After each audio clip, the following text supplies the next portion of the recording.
Zdravím, jmenuji je Fejby a já vás vítám u hodnocení kanálu číslo 2. A jo, dneska si teda zhodnotíme nějaké vaše YouTube kanály. Já jsem totiž nedávno do své komunity dával příspěvek. Dával jsem vám tady příspěvek, abyste mi napsali nějaké vaše kanály, které mám ohodnotit. A máme tady 34 komentářů, takže mám dneska co dělat, abych vás tady narval nějakým způsobem do tohoto videa. Ale je mi jasné, že 34 lidí se tady do tohohle videa nevejde. Takže vybereme tady někoho, čím začneme. Máme tady Azun SK, ten má celkem hezkou profilovku. Hele, profilovku máš celkem hezkou. Vypadá to, že ta profilovka je vlastně i z banneru stáhnutá. Banner je jednoduchý a vypadá celkem hezky, takže grafiku máš za mě určitě 9 z 10. Možná bys tady na ten banner mohl ještě něco přidat, ale je to samozřejmě jenom banner, takže ten hrotit úplně nebudeme. Nás převážně zajímají tvá videa, která ty natáčíš. Tady vidím, že máš použitého Trospyho blok na blok, to je jednohodinový song. OK, pokud splníš tuto úlohu, dostaneš peníze. Tady ta miniatura je celkem dobrá. Tady máš tentokrát Moona, 113 videí. To nevypadá jako 113 videí, máš tu něco? Živě.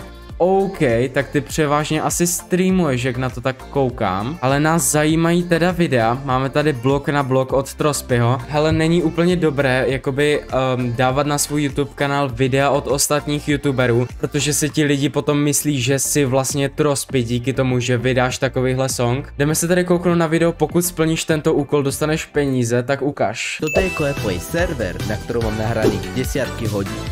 A v dnešnom videu si preveríme schopnosti hráčov. OK, videa vypadají celkem propracovaně, cením kvalitu videí. Také co se mi líbí, že tady v těch videích používáš titulky, aby někdo, kdo třeba nerozumí slovensky nebo tak, aby ti rozuměl. Každopádně jednu věc, kterou bych zlepšil, zkusil bych trochu stišit tu hudbu. Já nevím, jestli to mám tím, že mám ty sluchátka na mikině, ale každopádně není tě tam moc slyšet přes tu hudbu. Tady ve zbytku videa už tě jde slyšet celkem v pohodě. Miniatury na tvých videích. Tady ta vypadá dobře, všechno vypadá dobře. Tady ty jsou vlastně začáteční před 2 lety, jde vidět, že tu na tom tu miniaturu ani nemáš. Kanál sám o sobě vypadá dobře, vypadá to, že jsi teda spíš převážně streamer. Miniatury jsou za mě 9 z 10, vypadá to stejně dobře jako grafika na tvém kanále. A jo, určitě pokračuj, tvůj kanál má nějakou budoucnost a vypadá to celkem dobře. OK, a my si tady jdeme vylosovat nějaký další kanál, který půjdu ohodnotit. A tady máme nějakou dlouhou zprávu. Mě, prosím, psal jsem i u prvního dílu.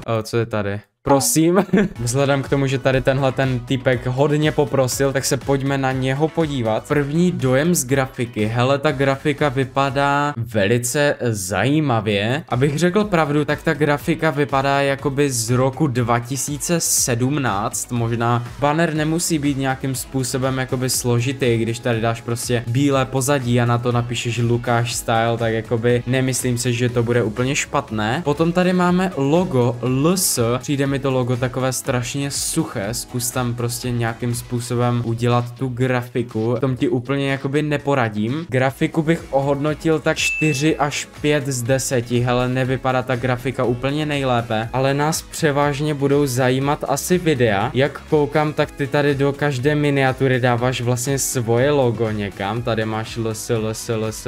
Ty miniatury nejsou úplně nejlepší, zkus na těch miniaturách nějakým způsobem trochu zapracovat. Rozhodně bych na každou miniaturu nedával jakoby svoje logo, ale můžeme si ukázat, jak by ta tvoje miniatura mohla vypadat, hele. Když vezmeš, odstraníš tady tohleto logo, to by tady vůbec nemuselo být to logo, hele. Tak tady bych zkusil dát obrázek nějakého letadla, tady prostě do tohoto prostoru.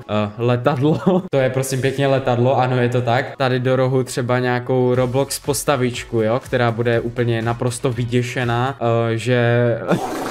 To vypadá naprosto příšerně, co jsem to nakreslil. No, prostě zkusil bych tady dát třeba letadlo, nějakou Roblox postavičku a to logo kompletně prostě odstranit. Je to strašně základní, ty miniatury, nevypadá to moc dobře teda. Miniaturám dávám takových 3 z 10, nelíbí se mi to moc ty miniatury, hele. A jdeme se teda kouknout na nějaké tvoje video, které tady máš. No tak pojď. Já vás tady všechny zdravím na streamu.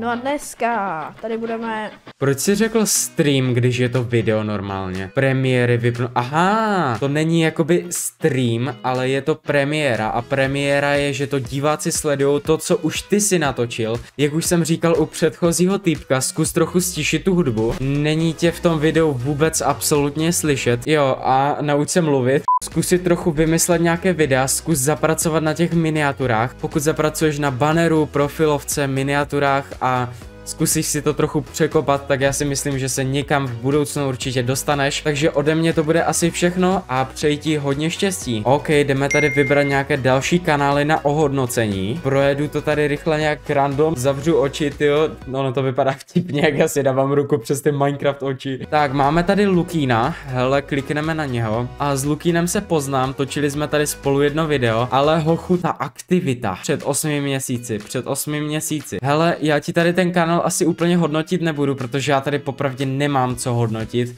Ten kanál je prostě neaktivní, je mrtvý, takže tady tenhle ten kanál asi přeskočíme a jdeme teda tady vylosovat nějaký další kanál na ohodnocení. Rychle to tady prolistuju a máme tady Andy.cz. Prosím, tak já prosím, hrozně potřebuju, abys mi dal rady, ale mluvím jak Tatar. Tak pojďme se na tebe podívat, ty Tatarko. Hele, zkus trochu tu Roblox postavičku přes tu profilovku zvětšit. Máš na té profilovce prostě strašně malou tu Roblox postavičku, takže zkus ji trochu zvětšit. Banner není zase tak špatný, vypadá to dobře. Kdo používá Snapchat jako z youtuberů? Snapchat není úplně taková ta klasická prostě sociální síť.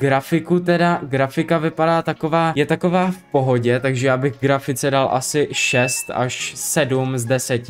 A jdeme se tady podívat na nějaké tvé miniatury. Když se podíváme tady na tu tvoji miniaturu, třeba tady tuhle tu postavičku, co tady máš, tu Roblox, to bych zkusil zvětšit přes celou tady tu miniaturu. Fortnite, ale v Robloxu to máš v názvu. Takže tady ten Fort Blocks nemusíš dávat, že jo? A reakce, to bych tam úplně nedával. Ani tu velkou dvojku. Proč tady máš prostě tu velkou dvojku? Dej tady prostě nějakou Roblox postavičku, která někam míří. Můžeš dát třeba hashtag dvojka do názvu, ale rozhodně to nemusíš dávat takhle obrovské ještě k tomu do náhledovky. Ale jinak ty náhledovky jsou celkem takové základní. Náhledovkám bych dal asi 5 bodů z 10 a my se jdeme teda podívat na nějaké tvoje video. Kde je Fko? Kde je F?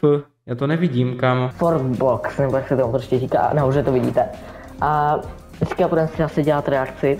Zkus si trochu zvýšit hlasitost mikrofonu, není to úplně slyšet na těch videách, to je jedna věc. Hudbu tam máš celkem pošéfenou, jako zní to tam dobře k tomu hlasu. A zkus ty videa trochu stříhat, to je třetí bod, protože tady máš prostě tiché části, kde třeba ses neuměl moc jako vyjádřit. A když slyšíte ten song...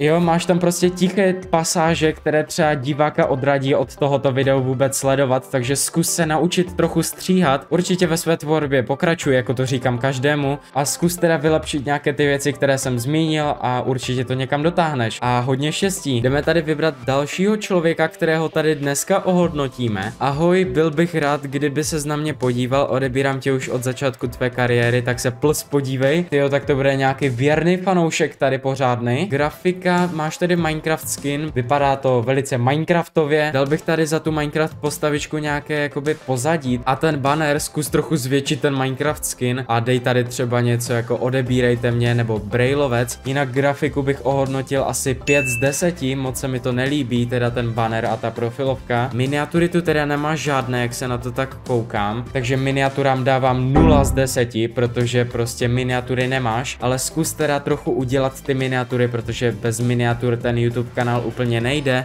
A my se tady jdeme podívat teda na nějaké video, hraju Minecraft se super meči, tak ukaž. Dobrý den, dámy a pánové. Teďka už jsem další dobu takový různý příhody.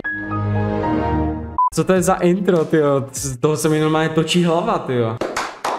Zkus ten obraz trochu zarovnat, jo? Já se tady teďka začnu se tady točit a jako řekni mi, že prostě to nevypadá prostě špatně. Zkus tam přidat nějaké ty střihy, abys tady nekomentoval, jak si craftíš crafting table. Zkus teda určitě zapracovat na nějakých miniaturách, takže začni dělat miniatury. Zkus ty videa trochu stříhat. Zkus třeba si dát nějakou pauzu, třeba 1 měsíc nebo tak, během toho vylepšit třeba ty svoje střihy. A já si myslím, že v pohodě kanál, určitě pokračuj. a přeji ti taky hodně štěstí. OK, a to bude z dnešního videa všechno. Zjistil jsem teda, že hodně z vás, kteří natáčíte na YouTube, neumíte úplně dělat miniatury, ale neříkám, že já jsem v tom úplně veliký odborník. Každopádně jo, to bude z dnešního videa všechno. Budu rád za každý like a odběr na tohle video, protože mi to velice pomůže a tebe to nic nestojí. Každopádně můžeš sledovat i můj Instagram @fejby_it, protože budeš jako první vědět, kdy vyjde nové video a přidávám tam občas nějaké fotky z mého reálného života. A jo, to už bude z dnešního videa všechno. Já se s vámi loučím. Zdar.